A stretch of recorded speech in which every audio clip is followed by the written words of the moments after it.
हा मॅडम, झालं. Facebook live सुरू करूया. ओके, सुरू करू. ओके. नमस्कार सगळ्यांना. संकल्प फाउंडेशन सामने जळगाव यांच्या वतीने आज आपण ऍडव्होकेट राजू वाघमारे सरांचं rights of persons with disabilities act 2016 यावर चिंतन आणि त्याबद्दल थोडस गाईडलाईन्स गाईड करणार आहे ते ऐकणार आहे. राजू वाघमारे सर मुंबईला असतात. Sir, Raju Waghmare sir, please start your. Okay. नमस्कार सगळ्यांना. आपण जे RPWD ऍक्ट बद्दल बोलणार आहोत, हा 2016. पण हा जो 2016चा जो कायदा आला, तर तो डायरेक्ट 2016चा कायदा नाही आलेला आहे. त्यापूर्वी त्याला 1995 अपंग व्यक्ती हक्क आणि अधिकार, हक्कांचे संरक्षण आणि इक्वल पार्टिसिपेंट, फुल पार्टिसिपेंट, समान संधी संपूर्ण हक्क संरक्षण असं नाव होतं त्याचं. तर हा कायदा पण जे आपल्या भारतात आला त्याला पण अनेक इतिहास होता मागे. कारण अपंग फक्त भारतात नाही आहेत, तर पूर्ण जगामध्ये अपंग आहेत. आणि अ, जशी आपल्याकडे परिस्थिती आहे तशीच थोड्याफार फरकाने सर्वच देशामध्ये अपंगांची परिस्थिती आहे. पण काही प्रगत देशांमध्ये अपंगांची परिस्थिती चांगली आहे. कारण ते थोडे सुशिक्षित आहेत, थोडे जास्त सुशिक्षित आहेत. तसंच जी एक एकमेकांप्रती, समाजाप्रती जी जाणीव असते ती थोडी जास्त आहे. तर त्यामुळे ती परिस्थिती आपल्या भारतातल्या अपंगांपेक्षा चांगल्या प्रकारे आहे. तर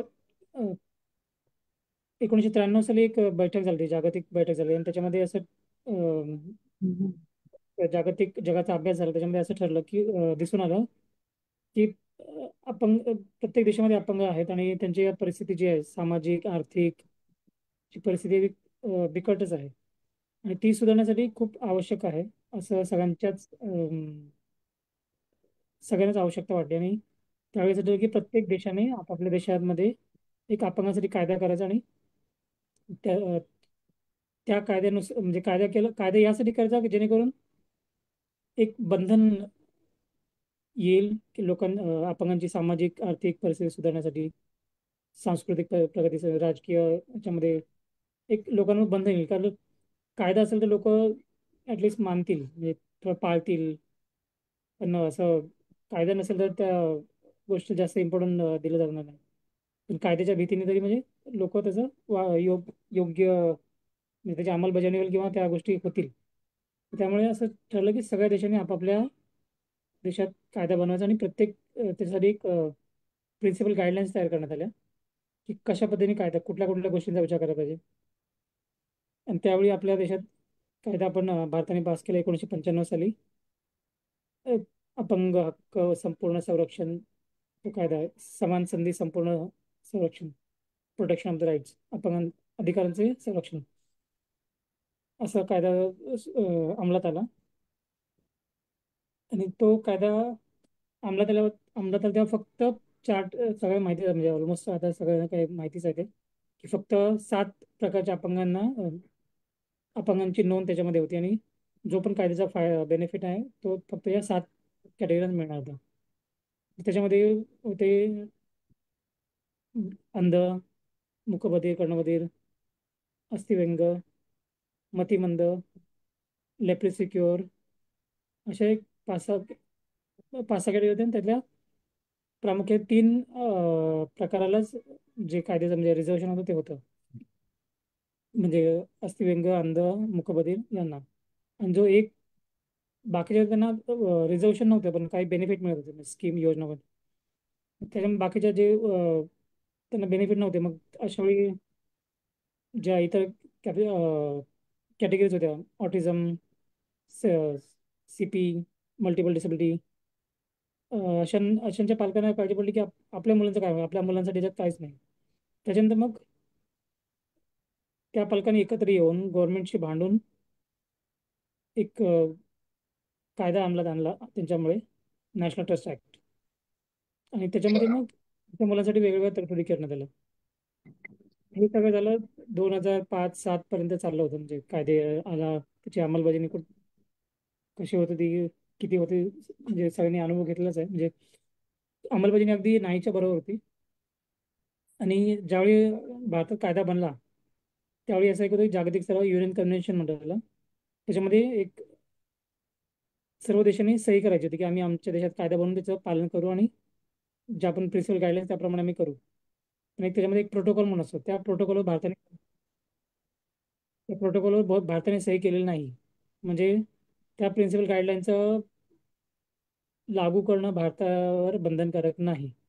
भारत आपल्या मर्जीने जे कायदे आपल्याला पाहिजे ते करू शकतो. प्रिन्सिपल गाईडलाईनमध्ये एक कॉमन गाईडलाईन सांगितलं की कुठल्या कुठल्या गोष्टींमध्ये अपंगांच्या अधिकारांसाठी, तसंच त्यांच्या सामाजिक करण्यासाठी, त्यांच्या आर्थिक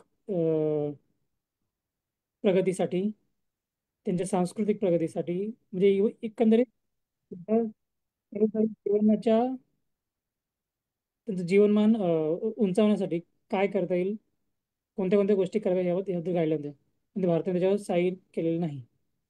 त्यानंतर असं होतं की 10 वर्षांनंतर, म्हणजे 95 मध्ये कायदा झाला, 95, 2005, 2007 मध्ये असं होतं की तो रिपोर्ट एक पाठवला की तुमच्या भारत देशामध्ये कायद्याची अंमलबजावणी कशी चालू आहे, त्याच्याबद्दल रिपोर्ट पाठवतो. रिपोर्ट पाठवायला पण भारताने 2 वर्ष लावले.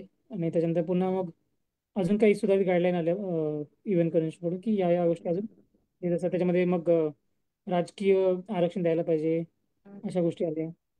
त्यानंतर कळलं की आपला राजकीय गोष्टी आरक्षण द्यायला पाहिजे, आणि मिनिमम रिझनेबल अकोमोडेशन, म्हणजे एखाद्या व्यक्तीला जगण्यासाठी ज्या कमीत कमी गोष्टींची आवश्यकता असते अशा गोष्टी अपंगांना पण प्रोव्हाइड करायला पाहिजेत, जेणेकरून त्याचं जीवन सोयीस्कर होईल.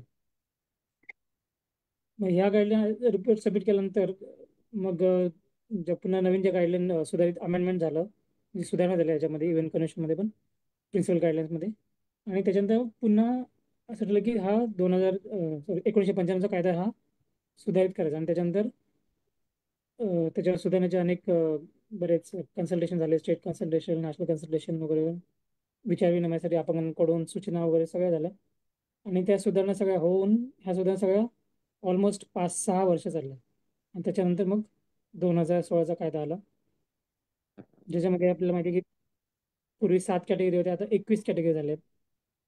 आणि त्याच्यामध्ये बऱ्याचशा ब्लड डिसऑर्डर त्यांना सामील करण्यात आलेलं आहे. ॲसिड अटॅक विक्टीमना सामील करण्यात आला आहे. आर्थरायटिसचा पण समावेश करण्यात आला आहे. डायबिटीसमुळे जर काही डिसेबिलिटी येतात त्यांना समावेश करण्यात आला आहे. अशा अनेक एकूण 21, आता मला सगळ्या कॅटेगरी नाही माहिती, पण म्हणजे लक्षात नाही, पण अशा 21 कॅटेगरीचा उल्लेख म्हणजे समाविष्ट करण्यात आला आहे. आणि रिझर्वेशन जे आहे ते फक्त 4% अपंगांना देण्यात आलेलं आहे. तर त्याच्यामध्ये 4%चं माहिती आहे की ब्लाइंडचा, त्याच्यामध्ये पुन्हा 1% दोघांना, totally blind, partial blind, partial डेफ, हार्ड ऑफ हेअरिंग, लोकोमोटरमध्ये त्यांनी अनेक कॅटेगरी टाकल्या, अस्थिव्यंग टाकलंय, नंतर CP वाल्यांना पण टाकल्या, अशा अनेक, आता एक सगळ्या लोकोमोटरमध्ये अनेक 2-3 कॅटेगरी एकत्र केल्या. नंतर मेंटल याच्यामध्ये ऑटिझम आहे, आणि इतर अशा अनेक गोष्टी केल्यात. आणि सेरेबल पॉलिसी. हा CP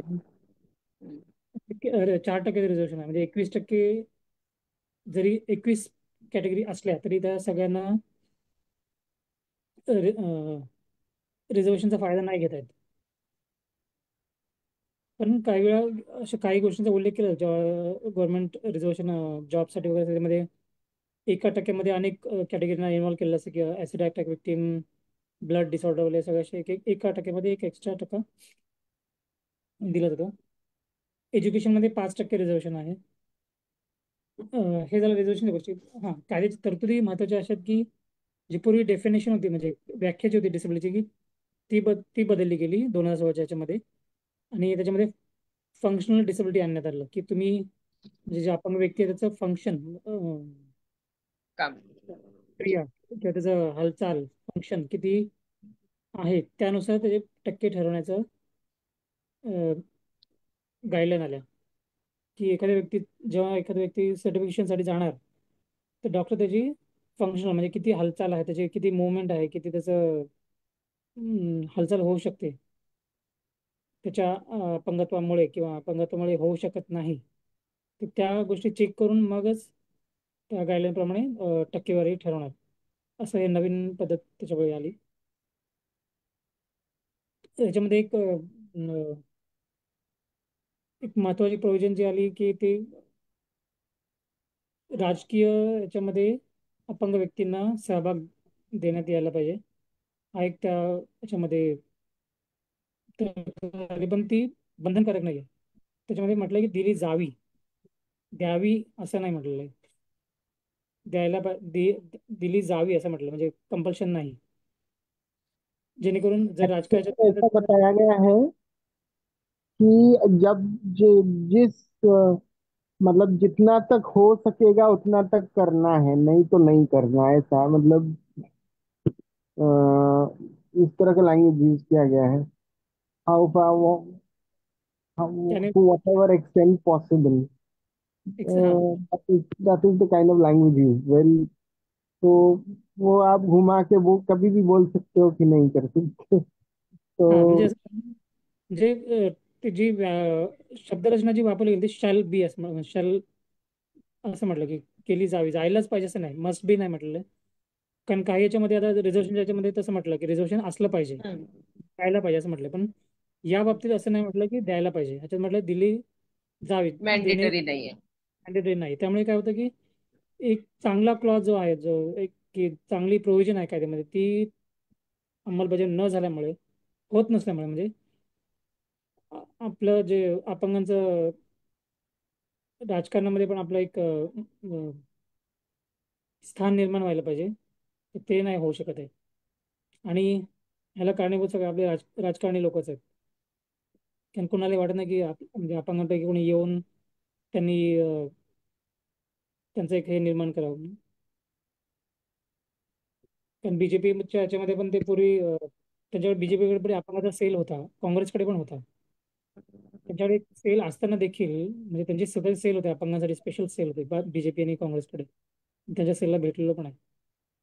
असं असताना देखील या म्हणजे या गाईडलाईनचा किंवा या तरतुदीचा उपयोग किंवा उपयोग होण्यापेक्षा या तरतुदीचा कोणीही कुठल्याही अपंगाला त्यांच्या राजकीय पक्षामध्ये प्रतिनिधित्व दिलेलं नाही किंवा एक हे म्हणून नियुक्त केलेलं नाही. तर ही खूप चांगली आहे.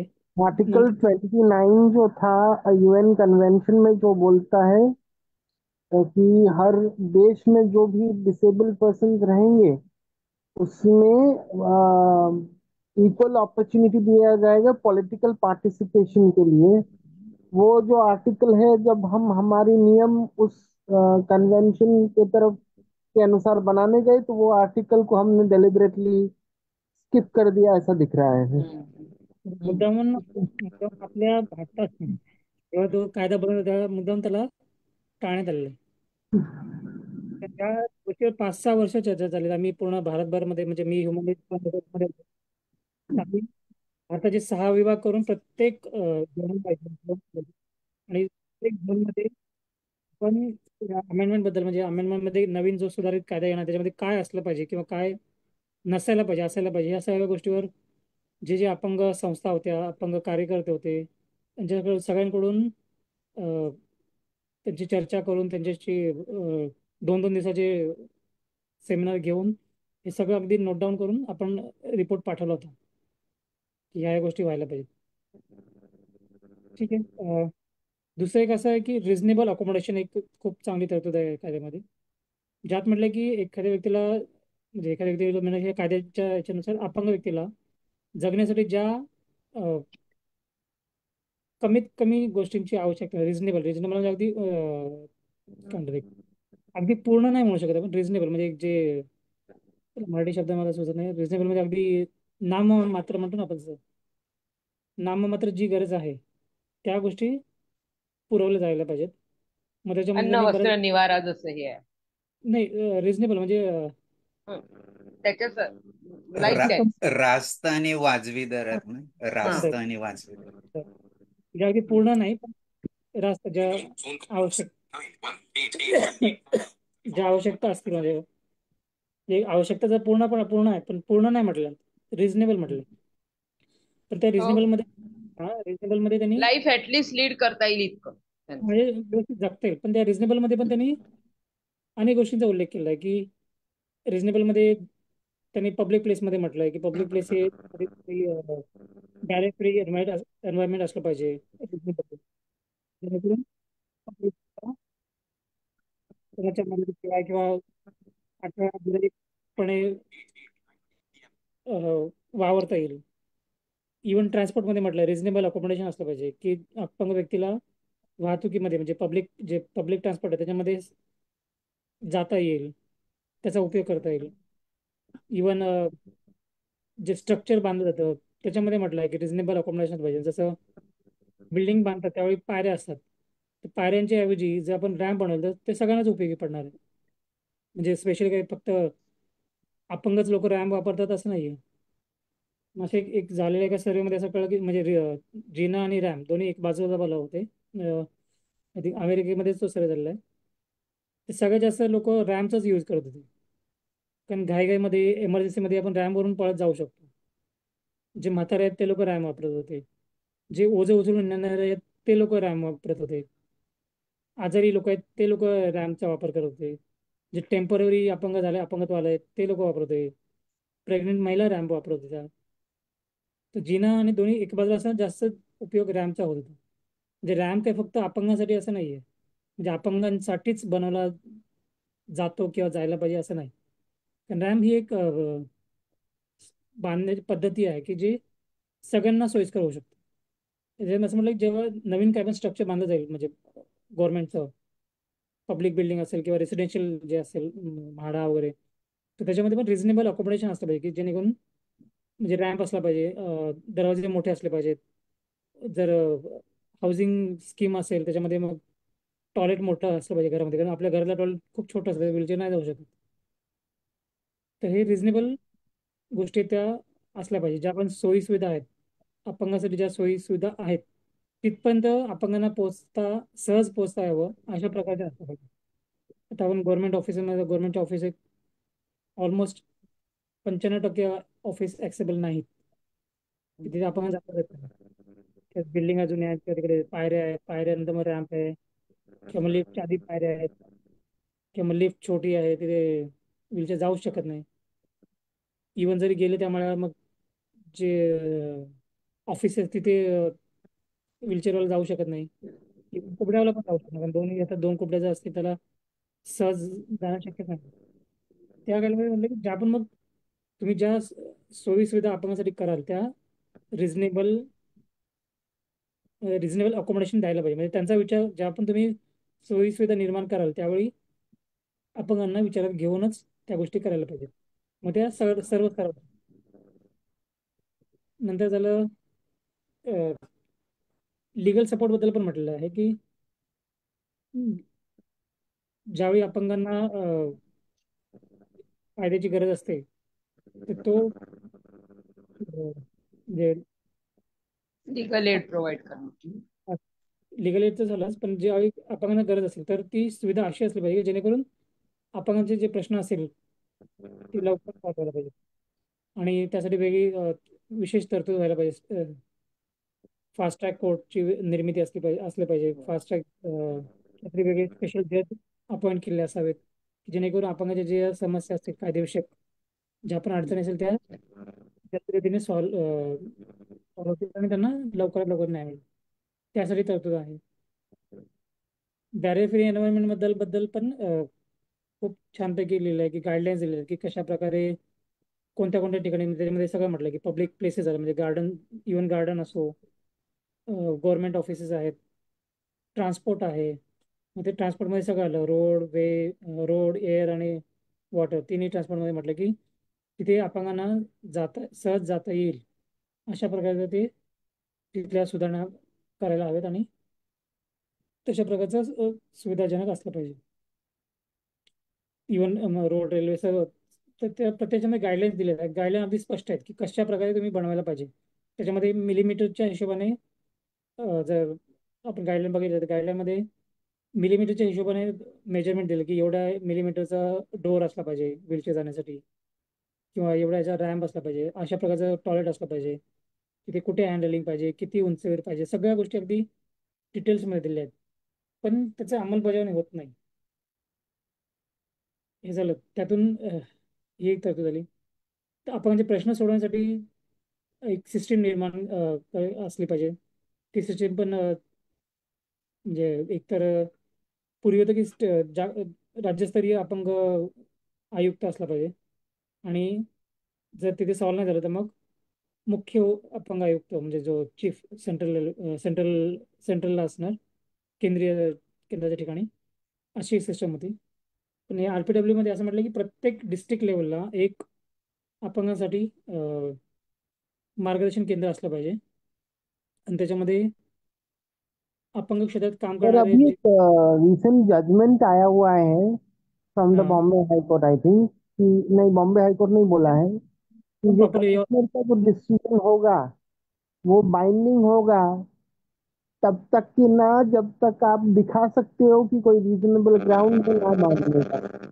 अब जब तक के ना मतलब बहुत ही वास्ट होता है वो कि क्यों ना माना जाए, इस तरह क्लियरिटी नहीं है इसमें।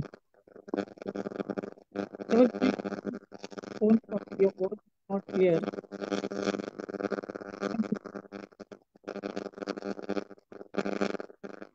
कौन सा जजमेंट है वो? सौगत सर,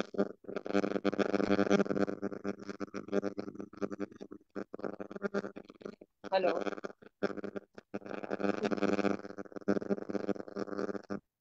स्पीकर लांब ठेवा.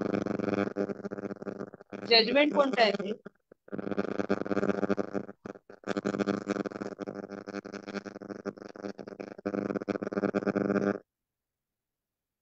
हॅलो. हाँ बोला राजू सर. सगळं आर यू देअर?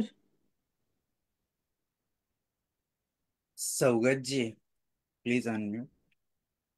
अनम्यूट करो आपका. और जजमेंट बता फिर से एक एक मिनट बार. निकल रहा हूँ, एक मिनट निकाल रहा हूँ, अभी मैं साइटेशन दे रहा हूँ उसको, एक मिनट। कंटिन्यू कीजिए, तब तक मैं निकाल रहा हूँ। अच्छा, निकल रहे हो.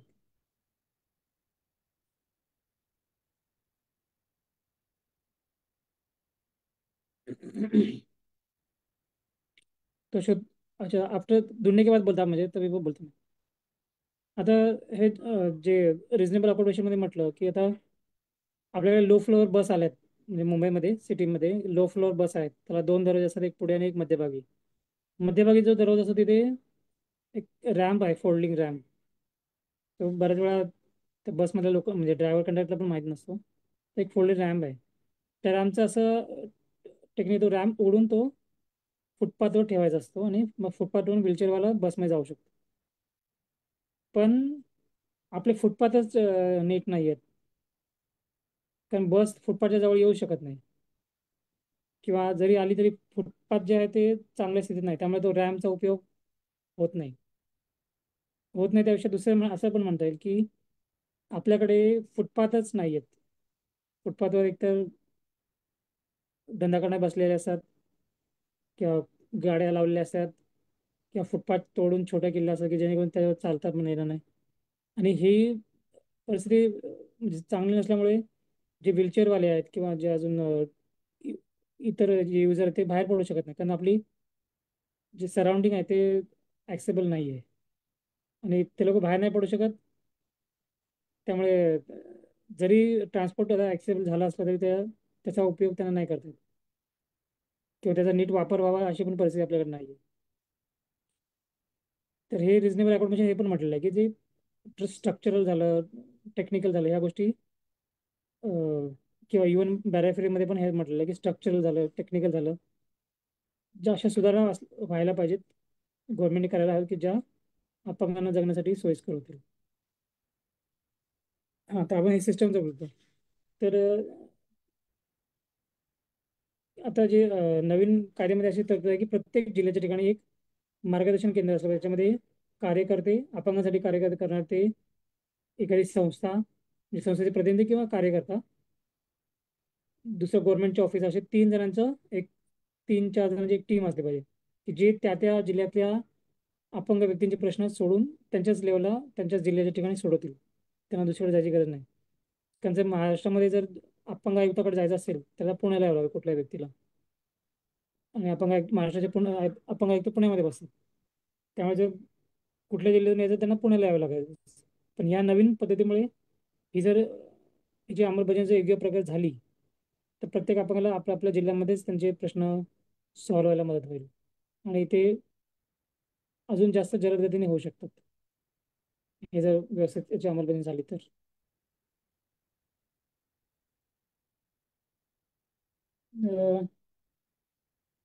सोशल सिक्युरिटी बद्दल पण या कायद्यामध्ये म्हटलंय की ज्यांना जॉब नाही आहेत किंवा जे जॉब करू शकत नाहीत अशा अपंग व्यक्तींना सोशल सिक्युरिटी म्हणजे एक गव्हर्नमेंटनी त्यांना एक सामाजिक सुरक्षा म्हणून पेन्शन स्कीम जी आहेत अशी लागू व्हायला पाहिजे.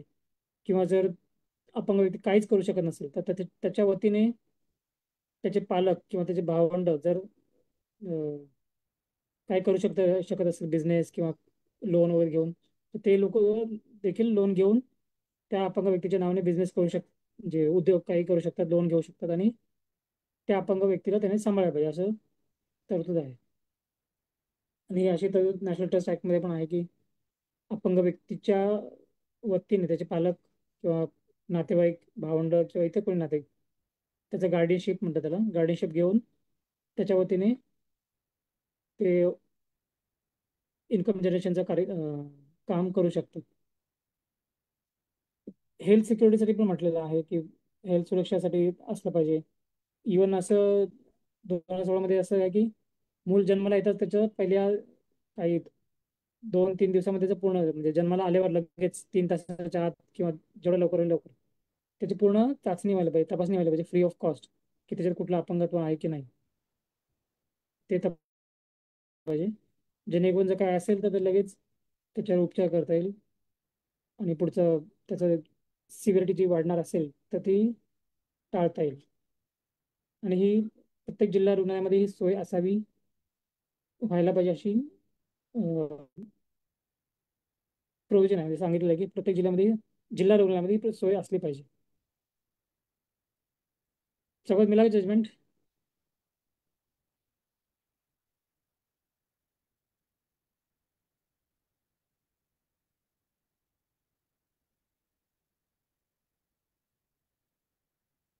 सगळं ऐकलं का?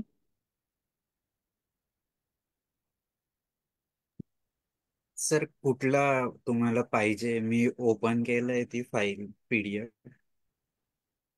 केलंय का? त्याने पाठवलंय का? नाही नाही, मी डाउनलोड केलेली आहे माझ्याकडे. आहे तर तुमच्याकडे? हा, तर त्यातलं काय पाहिजे मला सांगा, मी रीड करतो. तर जजमेंट काय वाचेल तुम्हाला?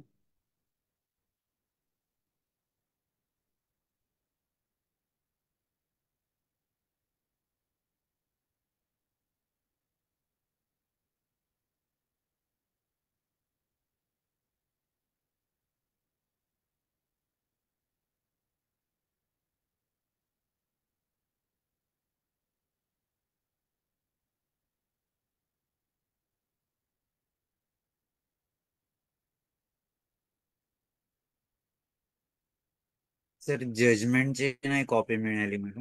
मी शोधतो परत, एक मिनिट. जजमेंटचं नाही आलं. उगाच सर तुमच्याकडे असेल तर मला इथं चॅट बॉक्स मध्ये टाकता का?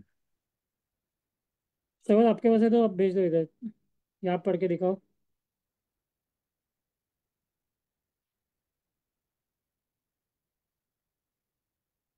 तशा कायद्याच्या तरतुदी म्हणजे खूप चांगल्या आहेत. हा, प्राची मॅडम बोला. जस्टिस त्रिवेदीचं जजमेंट म्हणत आहे का सोबतचं? बघतो बघतो.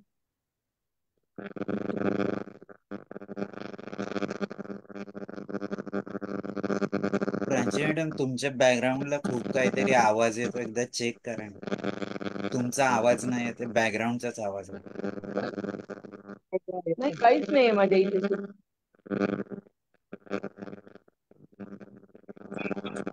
आता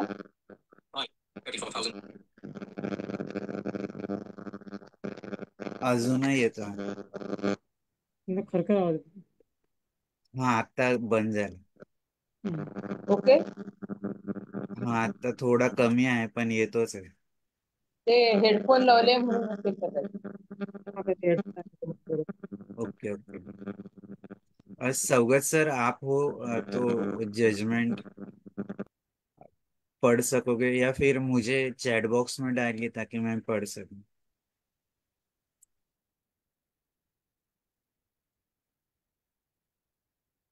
So are you there? I think त्यांना अनम्यूट नाही करता येते किंवा त्यांनी ते शोधलं नसेल त्यांनी.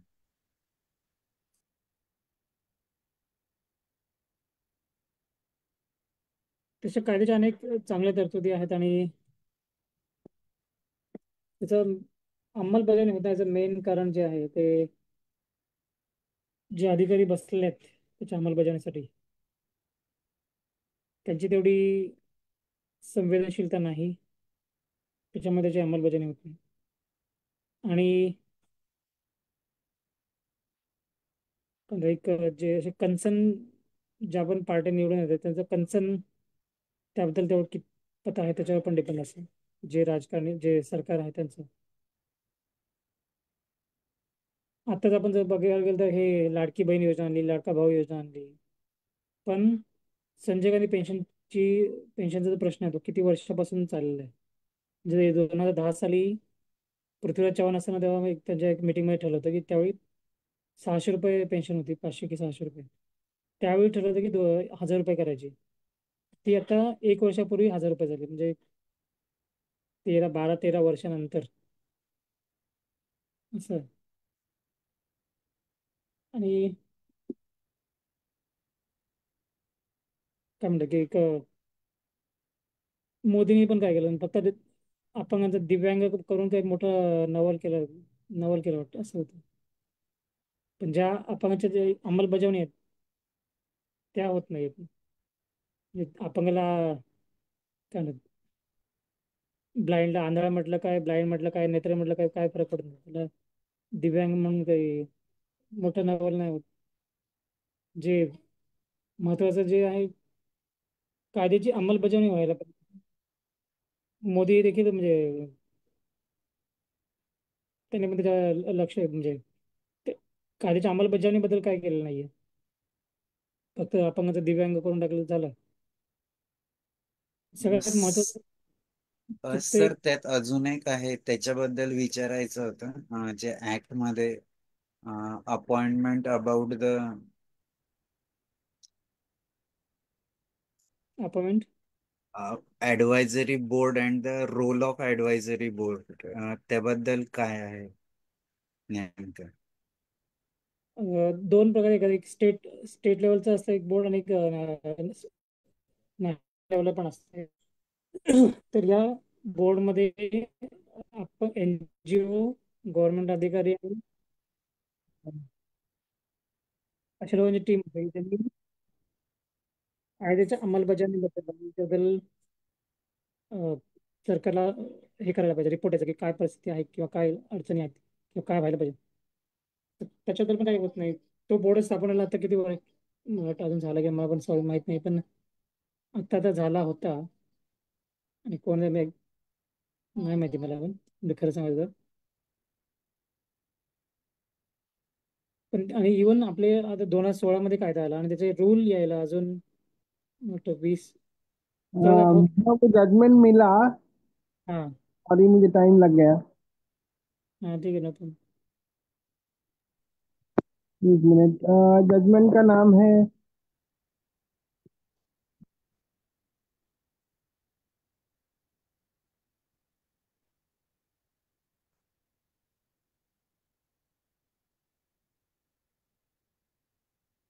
Mukesh Kumar versus national power training institute end others. वो है LPA 980/2024, दिल्ली हाई कोर्ट का. ओके, दिल्ली हाई कोर्ट का जजमेंट है. क्या बोला इसमें? Mukesh Kumar versus national power training institute end others. थोड़ा स्लो बताइए। National power institute end other. Other उनका डेट है, डेट है 2 अप्रैल 2024 25 का। 2 अप्रैल 2025 का जजमेंट है Mukesh Kumar versus national power training institute end other. इसमें अच्छा, क्या है? एलपीए वॉट LPA साइटेशन 9 करो। LPA 980 of 2024, latest patent appeal बोलते हैं। हाँ 980 हाँ, पता है। 980 ऑफ 2024। हाँ, ओके। Yes. एलपीए नंबर है वो, ओके। जी हाँ, जी जी, टाइट हुआ है क्या अभी? टाइट हुआ है।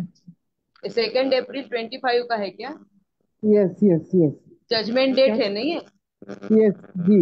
ओके, फिर अभी अभी के जर्नल्स में आएगा, अभी जो मंथ में आएगा ना, मैं वो नेक्स्ट भेज नेक्स्ट में नेक्स्ट में आएगा। क्या। बताओ पूरा। विशाल सर, विशाल सर, हाँ बोला madam. Mukesh Kumar versus national power institute and other असं टाकून पहा त्याच्यामध्ये, आणि एलपीए नंबर 980/24 असं टाकून पहा. ते जजमेंटचं डेट आहे 2 एप्रिल 25, तर ते टाकून पहा, येऊ शकतं. ओके. त्यांना मिळालंय सवगत सरांना, फक्त तुमचा आवाज खूप येतोय त्यामुळे त्यांना डिस्टर्ब होतोय. प्राची मॅम. तर वो जजमेंट, हाँ बंदर। हाँ सौगत जी, बात कीजिए ना, अनम्यूट करके. मैं वो जजमेंट की कॉपी राजू सर को भेज दूंगा ताकि सब देख पाए।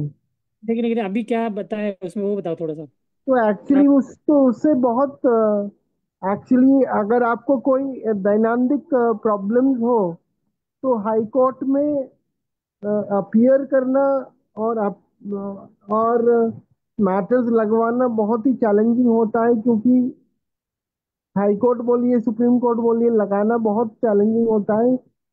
कमिश्नर के पास आप रीजनेबली, मतलब विथ ग्रेटर ईज अप्रोच कर सकते हो, और कुछ हद तक बंधन कारक है ऐसा बोल रहे हैं।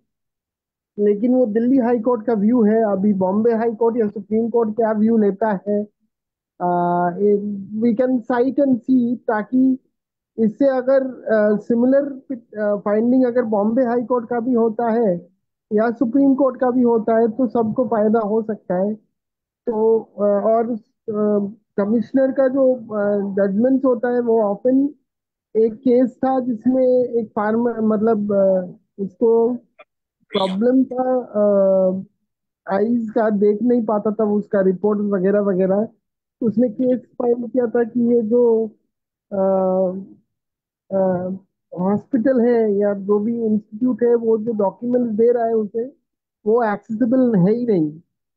तो कमिश्नर को लिखा था, तो कमिश्नर ने बोला था कि ऐसा नहीं हो सकता, आपको जो आईज के रिलेटेड डॉक्यूमेंट्स है वो ब्रेल में या अदर एक्सेसिबल फॉर्मेट में देना चाहिए, ताकि पेशेंट जो है देख सके। तो इस तरह से अगर डे टू डे इश्यूज हम एटलीस्ट हाई कोर्ट ना जा, क्योंकि हाई कोर्ट में क्या होता है, बाई चांस अनफेवरेबल सर्कमस्टांसेस हुआ या जज ने कुछ और पाया, तो फिर वो प्रॉब्लम हो जाता है, you will have to go to high court. इसलिए ये एक अच्छा फोरम हो सकता है जिससे आप गाइडलाइंस लेकर के फिर आप हाई कोर्ट जा सकते हो, किसी कमिश्नर ने ये बोला था, ये रिकमेंडेशंस थे, तो वो इम्प्लीमेंट कराया जाए तो हाई कोर्ट फेवरेबल व्यूज ले सकता है, सुप्रीम कोर्ट भी फेवरेबल व्यूज ले सकता है, ये मेरा कहना था। ओके, म्हणजे जे सिस्टम जे आहे त्याच्यात असं, ह्या जजमेंटमध्ये असं म्हटलं की जे काही कायदेविषयक जर असेल अपंगांचं, तर आधी त्यांनी आयुक्ताकडे जायचं, अपंग आयुक्ताकडे, आपल्या राज्य अपंग आयुक्ताकडे, आणि त्याच्यानंतर जर तुम्हाला ते पटलं किंवा ते नाही पटलं, हे पटलं तर ठीक आहे, म्हणजे त्याची जर अंमलबजावणी झाली, कारण कमिशनर जो आहे, अपंग आयुक्त जो आहे त्याला त्याची ऑर्डर जी असते ती बंधनकारक नसते. तो सूचना देतो, म्हणजे त्याचं समोरच्या पार्टीने पालन करायलाच पाहिजे असं काही हे नसतं, म्हणजे पावर नसते त्याच्याकडे तेवढी. ती ऑर्डर नसते, ती सूचना असते फक्त, की तुम्ही या गोष्टीची पालन करा, म्हणजे किंवा या गोष्टीवर तुम्ही विचार करा आणि सुधार करा, किंवा असं सूचना असतात, ऑर्डर नाही. तर ते जर आपल्या विरोधात गेलं तर आपण त्या घेऊन हायकोर्टात जाऊ शकतो. आणि जर कमिशनरच्याच ऑफिसमध्ये जर आपलं कमिशनरच्या म्हणण्याप्रमाणे जर समोरच्या पार्टीने ऐकलं आणि आपला सॉल्व्ह प्रश्न, तर खूपच चांगलं आणि तिथे फास्ट पण होईल. तर कोर्टात हायकोर्टात जाण्या म्हणजे या जे मी असं म्हटलं की हायकोर्ट जाण्याआधी जर ज्याच्या स्वागतचे म्हणत होता, हायकोर्टात जाण्याआधी जर आपण कमिशनरकडे गेलो तर, आणि कमिशनर जर थोडंसं पॉझिटिव्ह दिलं, तर तो घेऊन आपण हायकोर्टात गेलो तर अजून पॉझिटिव्ह आपल्याला ऑर्डर मिळू शकते. पण डायरेक्ट आपण हायकोर्टात गेलो तर बऱ्याच वेळा काही वेळा असं होऊ शकतं की आपल्या विरोधात पण जाऊ शकतो. कारण हायकोर्टाच्या निर्देशातून काय येईल सांगता येत नाही, त्यामुळे आणि समोरच्या पार्टी काय मांडेल त्यामुळे. आणि जसं एखाद्या आपल्या विरोधात गेलं तर मग आपलं पुन्हा उच्च अजून हायकोर्टात गेलं आणि तिथे आपल्या विरोधात गेलं, आपलं पुन्हा सुप्रीम कोर्टात जावं लागेल त्याच्या विरोधात. त्यामुळे आधी कमिशनरच्या ऑफिसमध्ये जाऊन आपल्या बाजूने पॉझिटिव्ह करून घ्यायची गोष्ट, आणि मग त्याची अंमलबजावणीसाठी आपण मग हायकोर्टात जाऊ शकतो, म्हणजे ते जरा जास्त फायदेशीर होईल असं त्यांना म्हणायचं. आणि त्यांचे उदाहरण दिलं ते. आणि सोबत आता मी ॲक्च्युली जॉबला इथे जे मध्ये लागल्यापासून माझं कोर्टाशी जरा बऱ्यापैकी संबंध कमी झालेला आहे, त्यामुळे अपडेट जजमेंट माहिती आहे मला. हाँ, अपन याच्या रूल्स बद्दल पण बोलतो. सगळं अभी रूल्स बना है, फाइनल हुआ है ना अभी कि नहीं है अभी तक? बना है ना सर, लेकिन कौन जाने। जैसे कि प्राइवेट लोगों को भी, अगर कोई प्राइवेट इंस्टीट्यूशन हो जिसमें हाँ 8 लोग ज्यादा काम करते हो, तो आपको इक्वल अपॉर्चुनिटी पॉलिसी बनाना, भले ही आप प्राइवेट इंस्टीट्यूशन हो, तो आप कैसे उनको रिक्रूट करेंगे, किस तरह रीजनेबल अकोमोडेशन करेंगे, किस तरह प्रमोशन करेंगे, वो इक्वल अपॉर्चुनिटी पॉलिसी में बनना चाहिए। लेकिन बहुत ही हाई एंड जो कंपनीज होती हैं, जो बड़े जिनका बड़े बड़े ये होता है, रिसोर्सेज होते हैं, वही इम्प्लीमेंट कर रहे हैं। मिडिल लेवल और लोअर लेवल में कोई इम्प्लीमेंटेशन है नहीं। अब तो वो इस दिशा पर भी आप हम काम कर सकते हैं, ताकि अवेयरनेस हो, और किस हद तक जो बेस्ट प्रैक्टिसेस हैं जो जिन इंस्टीट्यूट में वो, और जिन इंस्टीट्यूशंस में वो हम लोअर लेवल या मीडियम लेवल इंडस्ट्री में भी ला सकते हैं। That is what I am suggesting. म्हणजे रूल्स आले पण त्याची अंमलबजावणी नाही होत, आणि प्रायव्हेटसाठी तरी लागू होतच नाहीत. त्यात पण पुन्हा सजेशन म्हटलं जातं की पुन्हा करायला पाहिजे, तुम्ही एक वेगळी पॉलिसी बनवा आणि अपंगांना कसं समावेश करून घेता येईल ते बघायचं असतं. आणि छोट्या मोठ्या त्यांना कंपन्या नाहीच का, ज्या अगदी खूप मोठ्या हाय लेवलच्या कंपन्या त्याच अशा काही गोष्टी बनवून, म्हणजे पॉलिसी बनवून अपंगांना घेतात, किंवा मग अ, त्यांच्या सीएसआर फंडामधून मग अपंगांसाठी काही खर्च करतात, किंवा अपंगाच्या शाळांना काही देतात डोनेशन वगैरे, अशा गोष्टी चालू आहेत. तर हे काय, आणि त्यामुळे ते म्हणजे सर्व ॲक्च्युली इवन कायद्याच्या अंमलबजावणीसाठी सर्व प्रकारच्या अपंग ज्या संस्था आहेत त्यांनी एकत्र येणं खूप गरजेचं आहे. कारण प्रत्येक संस्थेला वाटतं की आपलं नाव मोठं व्हायला पाहिजे, किंवा आपल्याला क्रेडिट मिळायला पाहिजे, आणि त्या भानगडीमध्ये काय होतं की जो कॉमन मुद्दे असतात त्या गोष्टीवर भांडायचं आपण वेगळं भांडतो, किंवा वेगळ्या प्रकारे करत असतो. त्याच्यामुळे आपला प्रेशर ग्रुप बनत नाही, गव्हर्नमेंट दबाव नाही येत. आणि मग अशा वेळी त्या ज्या कायद्याच्या अंमलबजावणीचा प्रश्न तो तसंच लूज पडतो.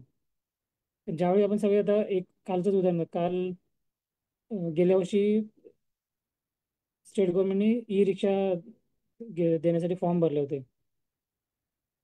तर हे ई रिक्षा दिल्या पण गेल्या, म्हणजे 500 आय थिंक किती 560 काही लोकांनी दिल्या गेल्या. 560 लोकांचे काही सिलेक्शन, त्याच्यापैकी कधी 360 लोकांना काही दिल्या गेल्या जातात. पण ह्या रिक्षा अशा प्रकारच्या आहेत की त्या रुंदीला खूप कमी आहेत, म्हणजे नॉर्मल रिक्षापेक्षा खूप कमी आहेत, म्हणजे 2-2.5 फुटाच्या रिक्षा आहेत. आणि थोडा पण खड्डा वगैरे आला तर त्या गाड्या कलंडतात. ह्या गाड्या दिल्या कशाला होत्या की अपंगांना सेल्फ एम्प्लॉयमेंटसाठी दिल्या होत्या, की त्यांचा स्वयंरोजगार करा, म्हणजे कोणी पण असो, म्हणजे ब्लाइंड असो, व्हीलचेअरवाला असो, त्याच्या वतीने कोणी पण त्या भाड्याने पण तुम्ही देऊ शकता, काही करू शकता, म्हणजे कसंही वापरा. रिक्षा होते आणि 3 चाकी टेम्पो होते. बॅटरी 3 प्रकारच्या गाड्या होत्या. एक 3 चाकी टेम्पो, रिक्षा आणि हातगाडीसारखी गाडी, ज्याला भाजीपाला किंवा आईस्क्रीम वगैरे असं काही वगैरे ते असं उद्योगधंदा करू शकतो, त्यासाठी दिलं जातं. पण ह्यातल्या ज्या रिक्षा आणि जे टेम्पो आहेत ते अशा आहेत की त्या थोड्या पण खड्ड्यामध्ये गेल्या की त्या गाड्या कलंडतात, किंवा थोडा पण अगदी स्पीड थोडी जास्त असेल तर कलंडतात, त्यामुळे त्या गाडीचा वापर होतच नाही. आणि त्या ज्या आपण दिलेल्या गाड्या, सर्व गाड्या उभ्या आहेत जागा. ह्यासाठी दोघं तिघं मिळून प्रयत्न करतो की आपण गव्हर्नमेंटची हे करूया. मतलब 500 500 नाही, टोटल आपल्याकडे 560 लोकांचा मंजूर झालेला आहे. त्यापैकी आणि प्रयत्न करून करून लोक फक्त जमले की ते 120 लोक जमले ते, आणि ते केस कोर्टात टाकायचे म्हणून चाललेलं. तर त्यासाठी पण लोक सपोर्ट करा. काल आम्ही पुण्यामध्ये मीटिंग होती असीम सरोदेकडे, आणि तिथे फक्त किती 40-50 लोक झाली. मग कोण म्हणे माझे लोक नाही आले, तुझे लोक नाही आले, असं सगळं चाललं. म्हणजे इव्हन आपण आपल्या कॉमन प्रश्नासाठी पण आपण एकत्र तेवढ्या तडप्याने एकत्र येत नाहीत. आणि त्यामुळे पण मग हे जे कायद्याची अंमलबजावणी ते होणं डिफिकल्ट होऊन जाते. तर जे असं आहे कायद्याबद्दलचं.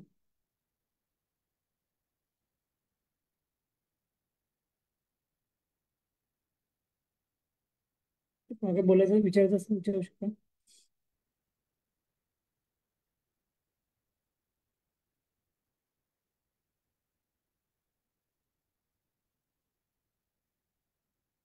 विशाल, प्राची मॅडम, विशाल सर बोला. Prachi madam, doctor Sunita madam, Rajeshree ma'am. Sagat, also you like to say something, you have to tell something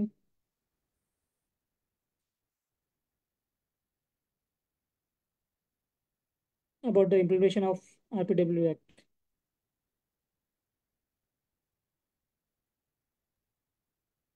अम, जो मैंने एक्सपीरियंस किया है कि एटलीस्ट इन 2 occasions मैं एक संस्था के लिए काम करता हूँ जो प्रिजनर्स के लिए काम करते हो, प्रिजनर्स के हित के लिए काम करते हो। और हो होता कैसा है कि काफी सारे लोग जो है जो सीरियस ऑफेंसेस के लिए अरेस्ट कर किए जाते हैं, वो over a passage of time mental issues आते हैं उनको।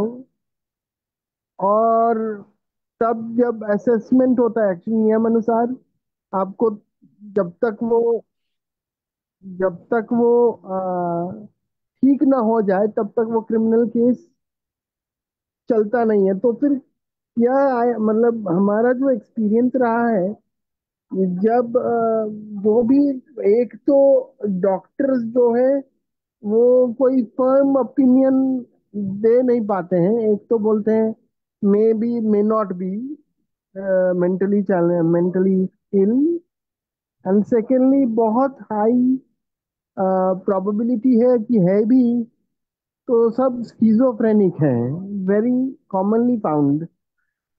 इस पे मतलब काम होना चाहिए, किस तरह से कर सकते हैं, क्योंकि ऐसा तो हो नहीं सकता कि अम, कोई अगर मेंटली चैलेंज होने का दावा कर रहा हो, वो सालों साल कोर्ट के ऑर्डर्स, डॉक्टर्स के फाइंडिंग के ऊपर डिपेंड करते करते बहुत टाइम जाता है। तो कुछ एक्सेसिबिलिटी इंप्रूव करने के लिए कुछ कर सकते हैं क्या, प्रॉब्लम है, ये बहुत ही बड़ा इशू बनते जा रहा है। तो क्योंकि एक तो अवेयरनेस कम है, कई बार देखा गया है कि जो इंटेलेक्चुअल डिसेबल्ड पर्सन हैं, उनको मेंटली इल समझा जाता है इनिशियली, फिर डॉक्टर्स के साथ बड़ी लंबी चौड़ी एडवोकेसी करने के बाद समझ में आता है कि क्या प्रॉब्लम है उनको। फिर जो है नेसेसरी ऑर्डर्स पास किए जाते हैं, पर awareness within present population बहुत कम है, एंड बहुत निग्लेक्टेड होते हैं जब, क्योंकि डॉक्टर्स को बहुत सारे काम होते हैं। एक तो एक ये भी होता है कि बहुत सारे जो हैं वो इलनेस का ये they are behaving in a way which would who they may not be actually mentally ill, but in order to get released they are behaving like that. It could be possible, I'm not saying that I am a doctor, but वो किस तरह से काम करने का कोई अच्छी procedure अगर लाया जाए ताकि एक बंदे को प्रॉपरली एसेस किया जाए और उसको रिलीफ मिले, ये क्या कर सकते हैं, देख सकते हैं इस दिशा में। तो इसके ऊपर कुछ सजेशन है क्या आपका?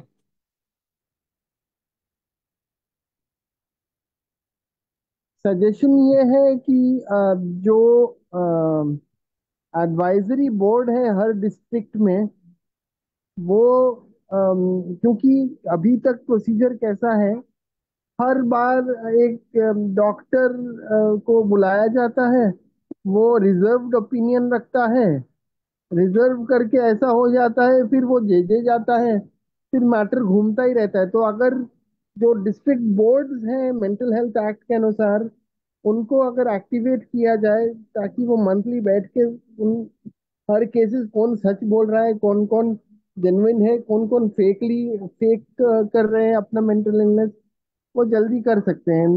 एक्टिवेट करना जरूरी है। नहीं, लेकिन फिर ऐसे कितने लोग हैं वो भी देखना पड़ेगा ना, कितने कोर्ट कितने लोग ऐसे जेल में है. तर संकल्प एक करू शकेल का विश्वास याच्याचा असं वो त्यामध्ये? फ्लोटिंग पॉपुलेशन है, आज है कल कुछ, राइट, बहुत ही फ्लोटिंग आते जाते रहते हैं। मेरे हिसाब से at least at any given time you will at least find 10 to 15 people who are just claiming that they are mentally ill or have some kind of mental issue. अभी ये इशू इतना टबू है कि मैं खुद बोलूं कि मैं मेंटली चैलेंज हूँ तब एक नजरिए से देखा जाता है, और अगर ना बोलूं तो और एक प्रॉब्लम होती है। तो ये बहुत ही चैलेंजिंग एनवायरनमेंट होता जा रहा है, not not only present population, generally भी। अब एक मेंटल हेल्थ एक्सेस ट्रीटमेंट या क्योर एक्सेस करना दिन ब दिन चैलेंजिंग होता जा रहा है।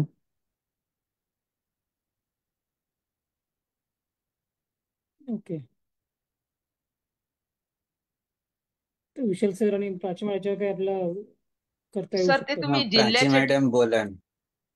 सर ते जिल्ह्याच्या ठिकाणी कार्यालय म्हटलंय तुम्ही, तर ते ऍडवायझरी बोर्डच आहे का ते? तुमचं म्हणणं जे होतं ते 3 व्यक्ती नाही, असतात म्हणे त्याचे.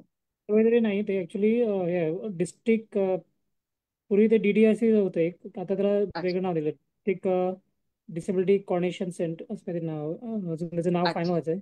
रिहॅबिलिटेशन अँड कोऑर्डिनेशन सेंटर असेल मग.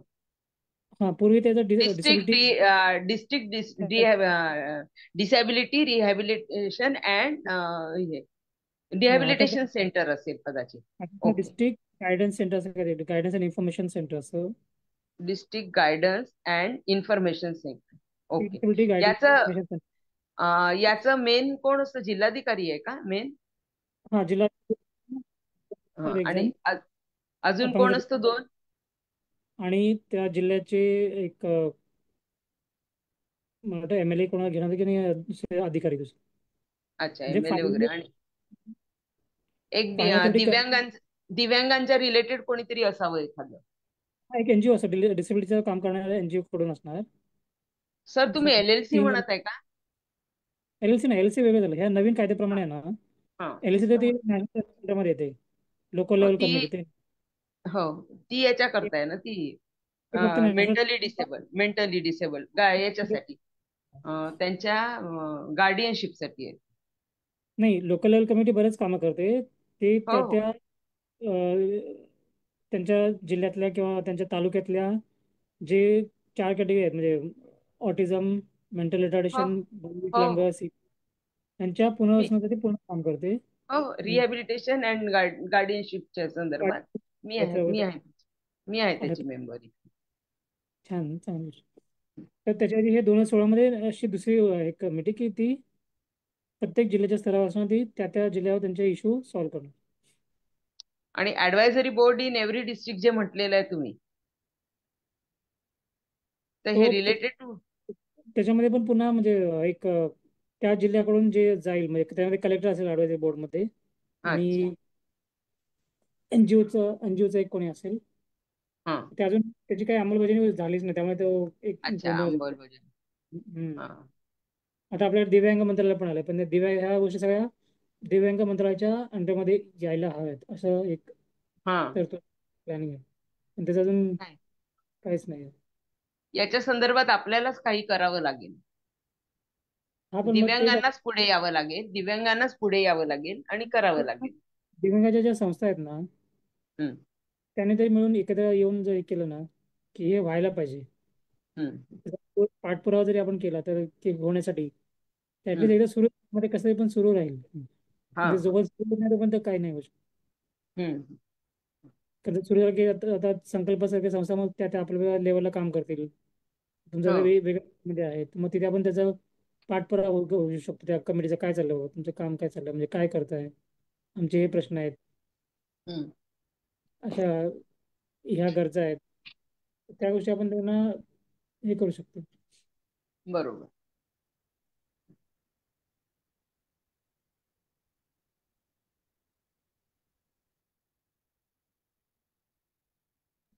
Doctor Sunita madam, Rajshree madam, तुम्हाला बोलायचं असेल तर अनम्यूट करून बोल.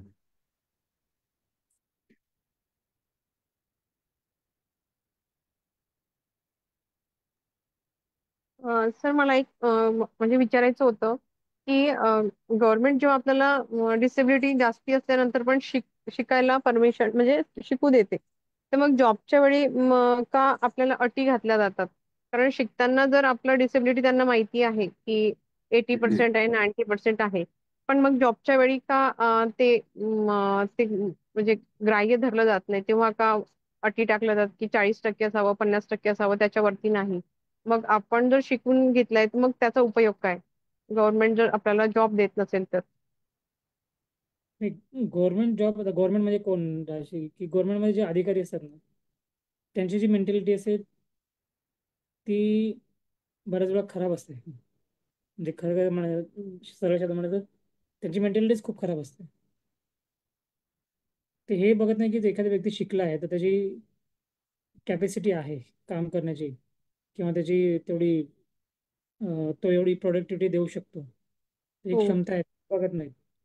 ते काय बघतात, आता एखादा समजा 2 जण इंटरव्ह्यूला असतील, एक व्हीलचेअरवाला असेल आणि एक कुबड्यावाला असेल. ते काय बघणार, हा व्हीलचेअरवाला आहे, तर दोघांचं शिक्षण समजा सेम, शिक्षण फॉर एक्झाम्पल होऊ शकतं कमी जास्त किंवा सेम असेल, सेम जरी आपण धरलं तर ते काय बघणार, हा व्हीलचेअरवाला हा येणार कसा, मग हा आला की ह्याच्यासाठी वेगळ्या तरतुदी कराव्या लागतील, ह्याला वेगळी फॅसिलिटी द्यावं लागेल, वेगळं टॉयलेट लागेल, वेगळं जिण्याच्या वेळी रॅम्प बनावं लागेल, लिफ्ट लागेल, लिफ्ट किंवा याला ग्राउंड फ्लोअरला ऑफिस द्यावं लागेल, याची जागा वेगळी करावी लागेल याच्यासाठी, ह्या सगळ्या गोष्टी बघणार. पण ह्या जरी गोष्टी बघितल्या तरी त्यांना त्यांना करायला त्यांच्या बापाचं काही जात नसतं खरं तर. पैसा लोकांचा असतो, लोकांच्या पैशातून सगळ्या गोष्टी होत असतात ना. पण ज्यावेळी ते अधिकारी असतात त्यावेळी ते विचार नाही करत. मग ते विचार की मग हा कुबड्यावाला आहे तर हा कुबड्यावाला जास्त म्हणजे जास्त काम करेल, व्हीलचेअरला जास्त काम नाही करणार, कुबड्यावाला जास्त काम करेल. हम्म. मग त्याची रिस्क कमी आहे असं सगळं. तो प्रोडक्टिव्हिटी त्याची प्रोडक्टिव्हिटी जास्त असेल, कार्यक्षमता जास्त असेल, असं सगळं विचार. पण खरं बघायला तर व्हीलचेअर कुबड्यावाल्यापेक्षा व्हीलचेअरवाला जास्त गरज असू शकते का जॉबची, पण त्याचं हो लिमिटेड की तो जर ते शिक्षण घेऊन त्या पातळीपर्यंत जर पोहोचला असेल इंटरव्ह्यू पर्यंत, तर त्यांनी प्राधान्य ऍक्च्युली व्हीलचेअरवाला द्यायला पाहिजे. कारण त्यावेळी त्यांनी सिलेक्शन करता असा विचार करा की जास्त डिपेंडंट कोण असू शकतं, त्याला इंडिपेंडंट कसं करता येईल ते त्या अधिकाऱ्यांनी बघायला पाहिजे. कारण व्हीलचेअरवाला जास्त डिपेंडंट असतो. व्हीलचेअरवर जॉब मिळाला तर म्हणजे कोणाही कामाला ठेवून किंवा त्याच्या आर्थिक परिस्थितीमुळे त्याचे नातेवाईक त्याला जवळ करू शकतात किंवा नातेवाईक त्याच्या जवळ राहतील. कोणी पण असं म्हणजे आई वडील सोडून इतर कोणी भावंड किंवा इतर नातेवाईक त्याचा सांभाळ तरी करतील किंवा आहे चला ज्याकडे पैसे आहेत म्हणजे आपल्याला काही मिळेल किंवा याचा खर्च स्वतः करू शकतो, याचा काही खर्च नाही करावा लागणार. ह्या गोष्टीचा एक विचार व्हायला पाहिजे. आता ब्लाइंडच्या बाबतीत पण तेच होतं. जर तो एक टोटली ब्लाइंड असेल आणि पार्शली किंवा लो विजन असेल तर आधी त्या लो विजन किंवा पार्शलची सिलेक्शन केलं जातं आणि बऱ्याच वेळा टोटली ब्लाइंडला जॉब नाही मिळत. सेम डेफ मध्ये पण आहे की हार्ड ऑफ हेअरिंग असेल त्याला नाही मिळत, पार्शल डेफ असेल त्याला जास्त मिळतं. मग काही न विलाजिन त्यांना ते जागा कधी एकच असते, कधी मग योग्य कॅन्डिडेट नसतो दुसरा, मग त्यांना ते घ्यावं लागतं. घेतात काही वेळा किंवा कधी ते पॅनल जे बसले असतात त्यांची पण काही विचार करायला लोक असतात की त्यावेळी अशा वेळी काही वेळा सिलेक्शन होतं, पण बऱ्याच वेळा अशाच गोष्टी. इंटरेस्टिंग केस है जो आई थिंक मुझे मुझे इसका साइटेशन तो नहीं पता, लेकिन जस्टिस चंद्रचूड़ जब वो थे बता रहे थे कि एक केस था, एक सेशंस जज सिलेक्ट हुए थे ब्लाइंड पर्सन, तो हाई कोर्ट में वो बोला कि वो जज क्यों नहीं बन सकते। जज हाई कोर्ट ने बोला कि वो जज नहीं बन सकते, तो मैटर सुप्रीम कोर्ट में जब आया तो पूछे क्यों नहीं हो सकते। साहब वो स्टेट ऐसा बोलने लगा, साहब ऐसा है कि वो जब कोई गवाह आएगा उस कोर्ट में, वो कोर्ट को तो देख नहीं पाएगा, मतलब कोर्ट उसे तो देख नहीं पाएगा, तो कौन कैसे मालूम कि वो जो बोल रहा है वो वही है कि कोई और है। तो बोल रहे जज साहब चंद्रचूड़ जी बोले कि एक जज खाली देख कर ही वो गवाह नहीं क्या बोल रहा है ये जज नहीं करता, और भी सेंसेस होते हैं जिससे एक जुडिशियल ऑफिसर अपना जजमेंट रेंडर कर सकता है। ऐसा नहीं है कि वो देखना ही चाहिए उनको, तो इस तरह के भी जजमेंट्स हैं। तर म्हणजे एकंदरीत की जो लोकांचा ॲटिट्यूड मानसिकता जी आहे ना, टेंडन्सी आहे ती दूषित आहे. म्हणजे पूर्वग्रह दूषित म्हणतात तसं आहे की हे असं असेल तर असं काय नाही हे नाही करू शकणार किंवा ते नाही करणार किंवा ह्याच्यावर नाही होणार किंवा यांची क्षमता कमी आहे, प्रोडक्टिव्हिटी कमी, कॅपॅसिटी कमी आहे. तर ते एक टेंडन्सी तशी लोकांची आहे आणि सेन्सिटिव्हिटी कमी आहे. या दोन गोष्टी आपण म्हणतो. हा म्हणजे व्हीलचेअर बघितली की प्रॉब्लेम्स दिसतात त्यांना, पण ते करू शकतात हा भाग बघितला जात नाही. तो व्यक्ती प्रॉब्लेमॅटिक आहे हे दिसतं, पण त्याची कॅपॅसिटी आहे की नाही हे बघत नाही जात नाही. आता तेच. अशा वेळी एक कॅपॅसिटीसाठी टेस्ट घ्यायला हवी मग त्यांनी. हा तसं जेव्हा देणं आवश्यक कसं हा माहिती आहे ना. जेव्हा एज्युकेशन घेतलेलं आहे, मग that person is capable to do everything ना. पण जरी टेस्ट जरी घेतली ना तरी हं, अं, जेव्हा ओरल इंटरव्ह्यू असतो ना, पर्सनल इंटरव्ह्यू, त्याच्यामध्ये ते लोक काही ना काही करून कट करतात. हं, हं. आता असेल तर. चौघाचं उदाहरण आहे. आता CP आहे, ॲडव्होकेट झाला आहे, त्याचा LLM LLB LLM दोन्ही झालेलं आहे आणि हं, दोन्हीमध्ये तो म्हणजे डिस्टिंक्शनमध्ये आहे. हं, ठीक आहे. तो जेव्हा ठाण्यात सिव्हिल हॉस्पिटलला त्याचा सर्टिफिकेट काढायला गेला होता, हं, तर डॉक्टरने त्याला सांगितलं की हा उठूच नाही शकत, हं. उभाच नाही राहू शकत आणि त्याला सर्टिफिकेट दिलंच नाही. याला सर्टिफिकेट नाही देणार कधी. क्या बोलता सर आपको. मग त्यावेळी आम्ही तेव्हा एकच काम करतो मी आणि ये साऊ. थे कि पहले तो वो बोल रहे थे मैं न्यूरो में नहीं, मैं ऑर्थोपेडिक में नहीं, न्यूरो में जाऊंगा, न्यूरो में नहीं ऑर्थोपेडिक में जाऊंगा, इस तरह से घुमाए मेरे को। हं, तो लास्ट हमने सिविल सर्जन के पास गए थे हम, तो बोले थे वो जज, वो जो डॉक्टर थे उनको फोन करके बोले कि आपको मुझे समझाना पड़ेगा क्या सर्टिफिकेट किस तरह से देना पड़ता है। तो आगे कुछ बोला नहीं, फिर मिल गया। याला थोडं याला उठताच येणार नाही, बसता येणार नाही, याला कसं त्याला काहीतरी वेगळं सर्टिफिकेट देणार होते. मग त्यासाठी खूप दिवस मध्ये इकडे जाऊन त्याला मग CPचं सर्टिफिकेट नंतर मिळालं. म्हणजे इव्हन डॉक्टरच्या ह्याच्यात पण सहजपणे म्हणजे डॉक्टरचं काम काय तिथं डायग्नोज करून त्याचं काय म्हणतात ओपिनियन, ऑब्झर्व. Expert opinion. हा म्हणजे डायग्नोज करून नंतर तुमचे काय गाईडलाईन्स आहे ते त्याचं हे बसून तुम्ही त्याचं सगळे इश्यू तयार करायला पाहिजे ना. तर न्यूरोमध्ये नाहीत मग ऑर्थोमध्ये नाहीत मग येतो कशात ते कळायला पाहिजे डॉक्टरला. म्हणजे अशा बनगड्या असतात. स्टडी मला 6 महिने लागले याला.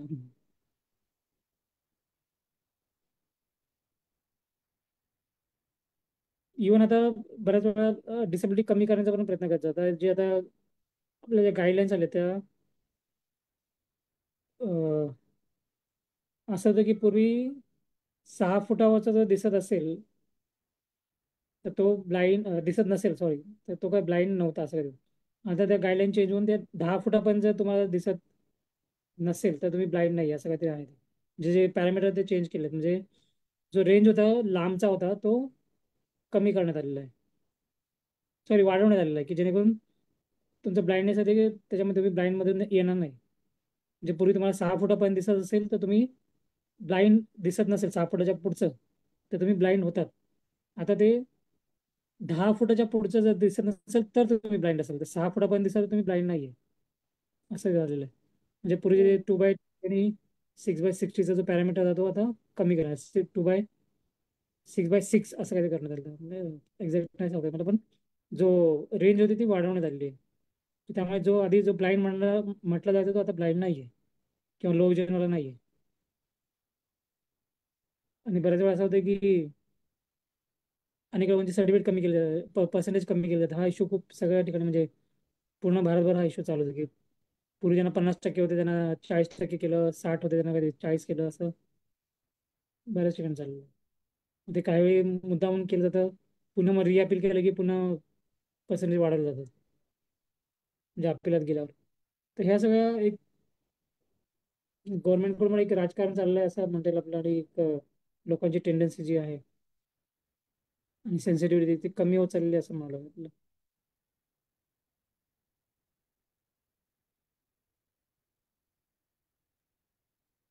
Doctor Sunita madam.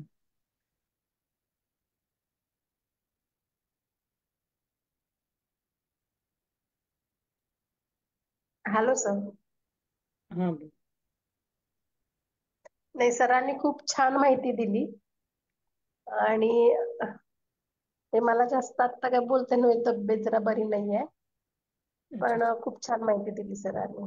Next time मी नक्की नक्की बोलेन.